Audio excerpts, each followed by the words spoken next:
Hai Sobat Rebahan, selamat datang di channel hiburan kaum rebahan. Armin akan membacakan kelanjutan cerita sebuah novel yang sangat menarik, yang sangat seru, yang sangat menghibur, yang sangat membuat penasaran jika tidak mengetahui cerita kelanjutannya, yang sangat layak untuk diikuti dari awal hingga akhir. Sebuah cerita novel yang berjudul The Story of Yi-Chen. Tetapi sebelum melanjutkannya, pastikan kalian sudah subscribe channel ini dan aktifkan lonceng notifikasinya agar tidak ketinggalan jika admin upload video terbaru.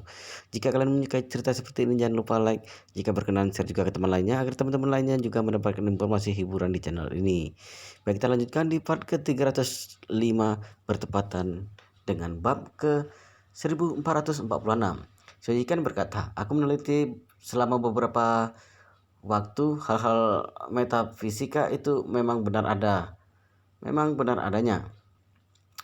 tapi juga relatif makro. Misalnya itu perlahan-lahan bisa mempengaruhi nasib baik atau buruk, tapi tidak mungkin mempengaruhi kemampuan reproduksi seseorang dalam sekejap. Jadi aku merasa anak itu pasti menggunakan semacam metode untuk menciptakan ilusi. Gu Yanjeng bertanya, menciptakan ilusi? Apa maksudmu ini? Kenapa kamu bisa berkata seperti itu? Shojiken menjelaskan, ini sama seperti sulap. Selain menutup mata, metode sulap yang paling umum digunakan adalah menciptakan ilusi. Umumnya ketika pesulap menunjukkan tangan kanannya padamu, biasanya bendanya disembunyikan di tangan kirinya. Ketika pesulap memperlihatkan topinya padamu, biasanya bendanya disembunyikan di lengan baju. Gu Yanjeng mengangguk dengan sungguh-sungguh. Lanjutkan. Shojiken buru-buru berkata lagi, lihatlah, Yi-Chen tampaknya terlibat dalam metafisika, tapi aku merasa bajingan ini pasti menggunakan beberapa metode rahasia untuk meracuni kita secara diam-diam. Hanya saja kita semua tidak fokus ketika diracuni. Jadi tidak menyadarinya. Gijajeng tiba-tiba memikirkan sesuatu, duduk tegak dan berkata, masuk akal, sangat masuk akal. Aku selalu berpikir mengapa dua bawahanku langsung menderita kelemahan otot setelah dicekik olehnya. Sekarang kalau dipikir-pikir, kemungkinan dia diam-diam meracuni bawahanku. Kalau tidak, bagaimana mungkin dua orang hebat yang baik-baik saja tiba-tiba menjadi orang cacat tanpa alasan? Gu yang Gu Yangang di samping buru-buru berkata, kakak kedua, kalau bajingan itu benar-benar meracuni kita, dia pasti memiliki obat penawar. Apakah ini berarti selama kita bisa mendapatkan obat penawar darinya, kita masih memiliki kemungkinan untuk pulih kembali? Benar. Gu Yanjeng juga segera berkata, anak ini pasti punya cara untuk menyembuhkan kita. Setelah kita menyelesaikan urusan penting besok, kita akan memikirkan cara untuk membuatnya mengeluarkan obat penawarnya. Ketika mendengar ini, Soikian langsung bersemangat.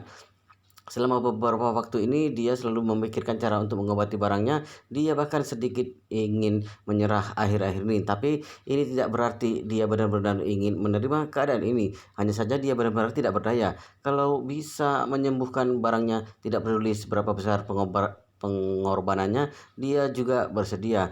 Karena itu dia buru-buru berlutut dengan satu lutut, menempatkan kedua tangannya di atas kepalanya dan memohon, aku juga korbannya Yi-Chen dan menderita penyiksaan dari anak ini. Kalau kalian berdua punya kesempatan untuk merebutnya, menyerahkan obat penawar, aku berharap kalian berdua bisa mengasihiku dan memberiku kesempatan untuk sembuh. Gu Yanjeng mengangguk sedikit dan berkata, Presiden Xiao, tenang saja, segala sesuatu yang kamu katakan pada kami hari ini, ke depannya kalau kami mendapatkan obat penawar, kami juga tidak akan melupakanmu. Shojiken berkata dengan penuh semangat, Tuan kedua, terima kasih banyak, kebaikanmu yang luar biasa, aku tidak akan melupakanmu. Aku tidak akan melupakannya.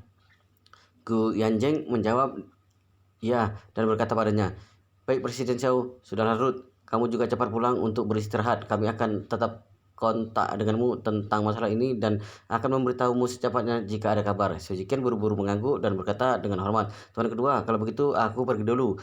Begitu Shojiken pergi, Gu Yanjeng buru-buru bertanya pada Gu Yanjeng, kakak kedua, seberapa besar kemungkinan untuk membuat bajingan bermargaji itu menyerahkan obat penawar? Gu Yanjeng mendengus dingin. Apakah kamu tidak mendengar perkataan Shojiken? Anak ini sebenarnya adalah penipu yang menunjukkan Feng Shui pada orang-orang. Dia datang ke Yanjing untuk bertemu dengan kakak pertama juga pasti karena uang. Selama dia mencari uang, maka tidak ada yang perlu dikhawatirkan. Setelah kita menyelesaikan masalah dewan direksi besok, aku akan langsung menggunakan uang sampai dia dengan sukarela berlutut dan memanggilku tuan. Karena udara dingin yang kuat, suhu di Yanjing turun drastis di malam hari dan hujan salju yang lebat di langit. Polisian menerima informasi katanya Yanjing mengeluarkan peringatan badai salju dari malam ini hingga besok hari.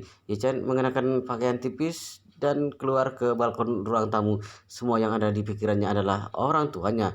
Besok dia akan mengunjungi makam orang tuanya. Hal ini sudah disimpan dalam hatinya selama 18 tahun. Setiap kali memikirkannya rasanya sangat tidak nyaman. Tetapi ketika dia tenggelam dalam pikirannya, tiba-tiba terdengar suara Go Kyuyi. Kakak Yichen, kamu berpakaian begitu tipis, apakah tidak dingin?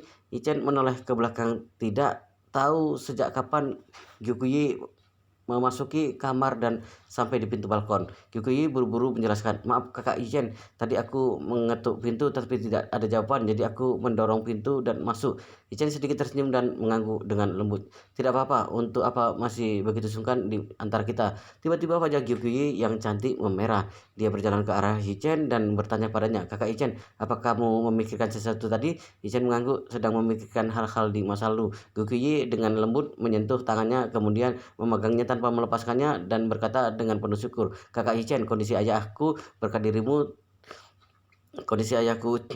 dirimu, terima kasih udah menyelamatkan hidupnya.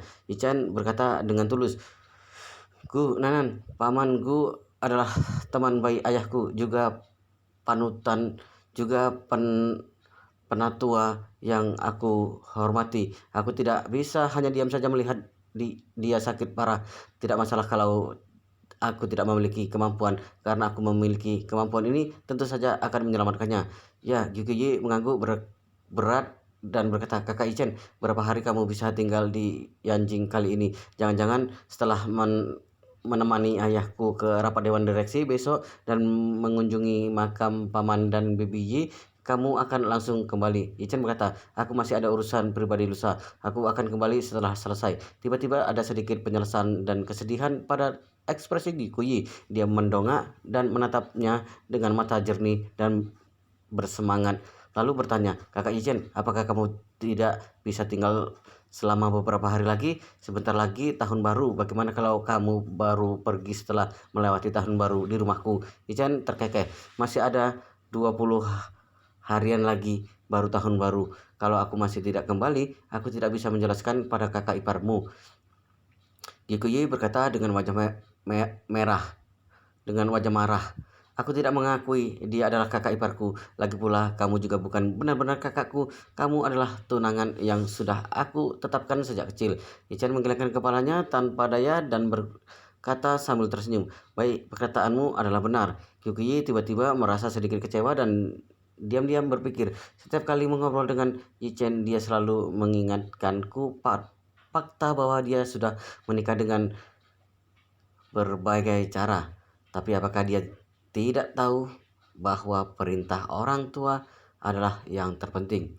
Setidaknya aku selalu menegur diriku selama bertahun-tahun, kenapa dia tidak bisa sepertiku. Berpikir tentang ini, Yuki mau tidak mau menghela nafas, memegang tangan Ichen, mau tidak mau menjadi lebih bertenaga dan berkata dengan sedikit sedih, kakak Ichen, kamu adalah tuan muda dari keluarga Yi, juga sangat cakap. Jinling yang kecil tidak cocok untukmu. Cepat atau lambat kamu masih harus kembali ke Yanjing. Ichen tertegun sejenak dan berkata dengan tenang, kembali atau tidak bicaralah lagi kelak. Malam ini Yichen memimpikan sesuatu yang sangat tidak masuk akal. Di dalam mimpi, orang tuanya tidak meninggal. Dia masih tuan muda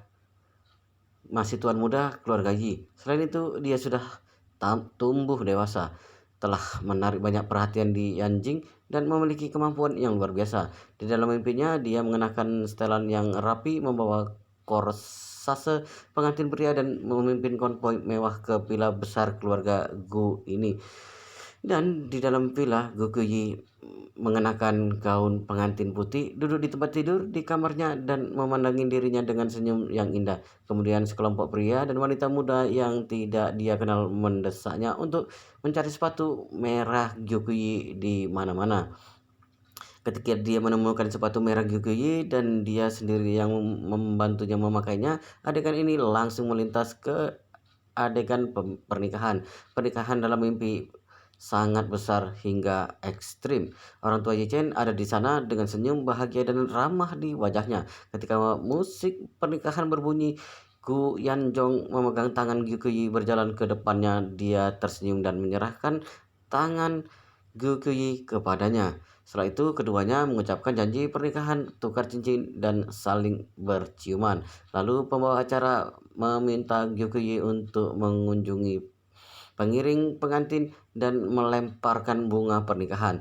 Tapi orang yang mendapatkan bunga itu ternyata si Curan. Dan si Curan yang mendapatkan bunga pernikahan itu tidak terlihat senang sama sekali. Sebaliknya ekspresi wajahnya sangat kesal. Yichen saling memandang dengan matanya, mau tidak mau langsung kaget dan tiba-tiba membuka matanya. Dia baru menyadari bahwa itu hanyalah mimpi.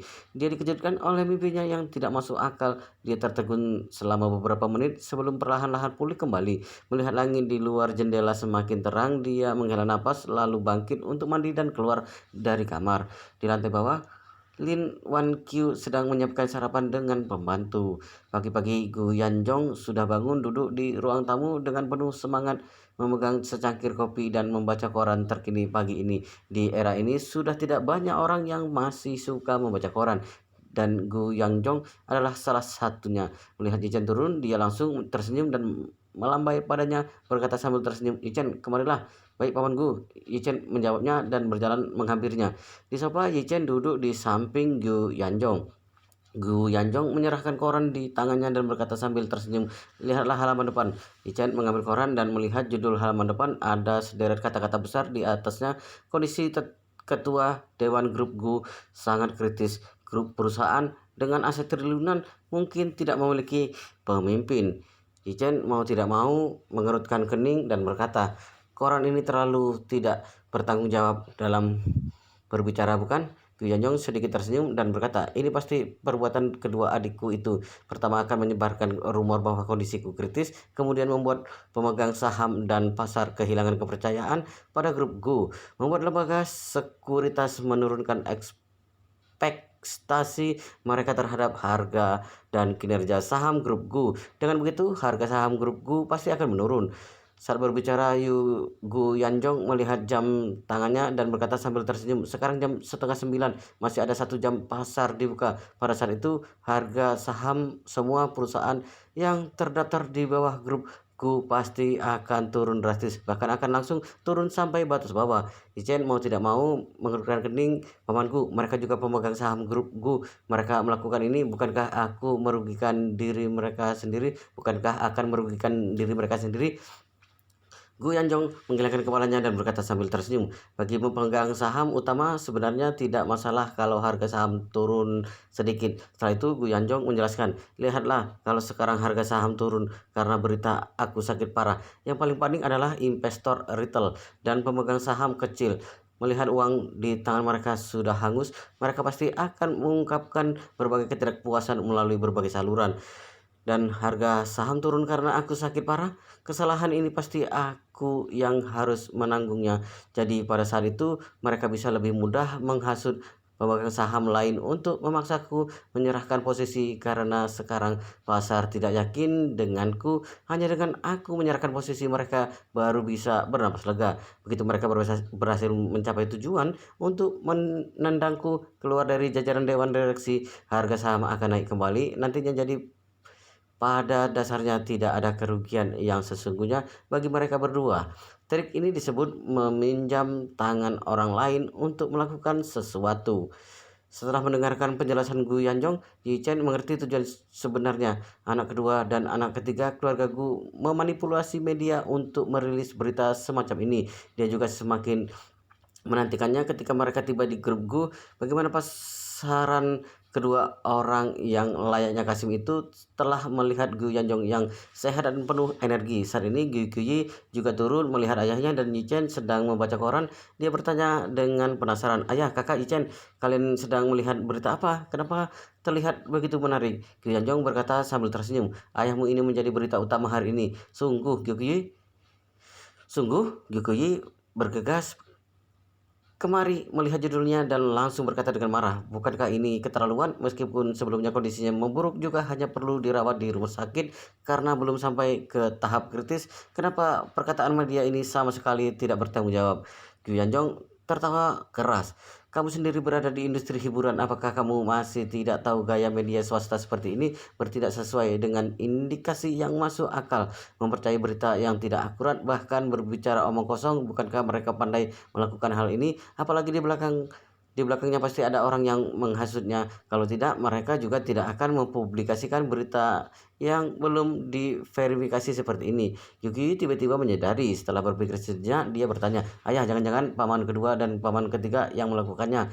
Gu Yanjong mengangguk. "Selain mereka tidak akan ada orang lain. Semua ini pasti dilakukan demi rapat dewan direksi hari ini agar aku menjadi semakin tidak berdaya." Setelah berbicara, Gu Yanjong berkata lagi, "Berdasarkan pemahamanku dengan mereka pasti akan mengundang wartawan media hari ini. Mereka ingin memotret keadaanku yang sangat lemah dan sekarang menunjukkannya pada semua orang di dalam negeri. Ini keterlaluan." Yuki langsung berkata dengan marah, "Kalau begitu, saat ayah pergi ke sana, katakan langsung pada media bahwa penyakitmu sudah sembuh total. Buat mereka kesal sampai mati." Gu Yanjong berkata sambil tersenyum, "Tadi aku sudah menghubungi Wang Liang sebelum rapat dewan direksi hari ini selesai. Tidak ada wartawan media yang boleh memasuki gedung grup Gu, dan setelah rapat selesai akan mengadakan konferensi pers. Aku ingin menunjukkan diri pada sekelompok dewan direksi ini dulu." Wang Liang, asisten Gu Yanjong, juga orang paling dia percaya di grup Gu. Dia sendiri yang melatihnya dan sangat bisa diandalkan. Lin Wanqiu mendengar percakapan itu berjalan kemari dan berkata, "Yanjong, bagaimana kalau aku dan Gu Nanan pergi bersamamu hari ini?" Gu Yanjong melambaikan tangannya, "Kalian jangan pergi bersamaku. Grup perusahaan memang memiliki sistem bahwa anggota keluarga tidak boleh mengganggu pekerjaan. Apalagi Gu Nanan adalah publik figur, tidak baik untuk terlibat di dalamnya. Jadi kalian berdua lebih baik menunggu di rumah. Yichen saja yang menemaniku ke sana." Lin Wanqiu hanya bisa mengangguk ketika dia mendengar ini. Setelah makan, Yichen dan Gu Yanjong naik mobil Rolls Royce menuju grup Gu di bawah perlindungan tim keamanan. Personil keamanan ini disewa oleh Gu Yanjong dari perusahaan keamanan papan atas kemarin sore. Kali ini dia menginvestasikan sejumlah besar uang untuk melindungi diri dan keselamatan istri dan anaknya. Tidak akan pernah membiarkan siapapun menyerang mereka. Tim mobil melaju ke tempat parkir bawah tanah gedung grup Gu. Di sini ada lift khusus untuk ketua dewan dan bisa langsung menuju lantai paling atas gedung dari tempat parkir bawah tanah. Lift ini hanya bisa digunakan oleh Gu Yanjong dan bawahannya. Bahkan Gu Yanjong dan Gu Yanggang tidak berhak menggunakannya. Selain itu, pintu masuk lift eksklusif ketua dewan di tempat parkir bawah tanah berada di tempat parkir tertutup yang terpisah. Artinya orang tidak hanya tidak mungkin menggunakan lift khususnya, bahkan mereka tidak mungkin bisa memasuki tempat parkir tertutup ini. Setelah lift tiba di lantai 58, itu juga tiba di area kantor ketua dewan yang benar-benar tertutup. Wow, ceritanya sangat seru sekali guys, sangat menarik, sangat menghibur, sangat membuat kita penasaran jika tidak mengetahui cerita kelanjutannya. Tetapi sepertinya di part ini sampai di sini dulu, kita akan lanjutkan di part berikutnya di video selanjutnya. Pastikan kalian sudah subscribe channel ini dan aktifkan lonceng notifikasinya agar tidak ketinggalan jika admin upload video terbaru. Jika kalian menyukai cerita seperti ini, jangan lupa like, jika berkenan share juga ke teman lainnya agar teman-teman lainnya juga akan mendapatkan informasi hiburan di channel ini. Baik, kita lanjutkan di part berikutnya di video selanjutnya.